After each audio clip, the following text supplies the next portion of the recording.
Good afternoon, Trinidad and Tobago. I am Kamal Georges. This is Headline News on CNC3 and the TBC Radio Network.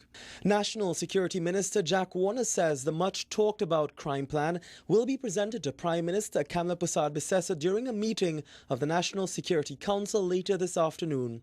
Minister Warner says the plan contains more than 70 measures to tackle crime, some of which have already been rolled out, and more is expected in the coming weeks.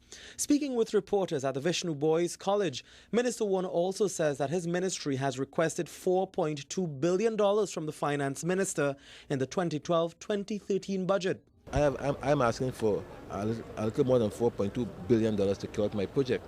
I don't know what I'll get, but if I get even close to that, I'll be able to do enough for crime. I thought there were 52 measures in the plan. There are about 78.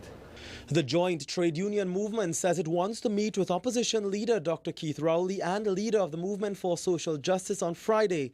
They also want civil society organizations and interest groups to attend the meeting, which has been called in the face of the Prime Minister's refusal to dismiss Attorney General Anand Ramlogan from her cabinet.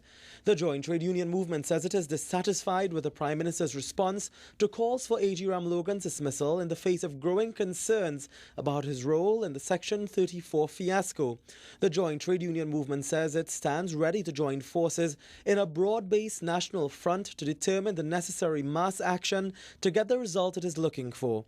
Meantime, the PNM will meet tonight in El Dorado. The party's leader, Dr. Keith Rowley, has given the Prime Minister a deadline of today to dismiss AG Ramlogan over the Section 34 fiasco. The country's new Justice Minister, Christlyn Moore, has taken the oath of office.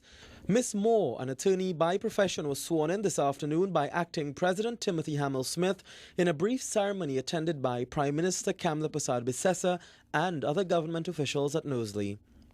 Education Minister Dr. Tim Gopi-Singh confirms that a man seen plan-assing another man with a cutlass in a video on social media is in fact his son. I also concur with Minister Warner. I know there have been questions raised about a family of mine, but I think it's inappropriate for me to make any comment on this issue while investigations are going on at the moment. Our investigation, what is this investigation? I don't want to comment any further on it, but I think it's inappropriate for me to comment on it. Is the gentleman your son? Yes, he is my son. And the Public Information Officer of the Trinidad and Tobago Police Service, Sergeant Wayne Meister, says the victim in the video has filed an official complaint and an officer has been assigned to investigate the matter. The police service is now appealing to citizens to desist from carrying weapons. Stay with CNC3 for another news update to the top of the hour, and for all the day's top stories, join us for a major newscast at 7.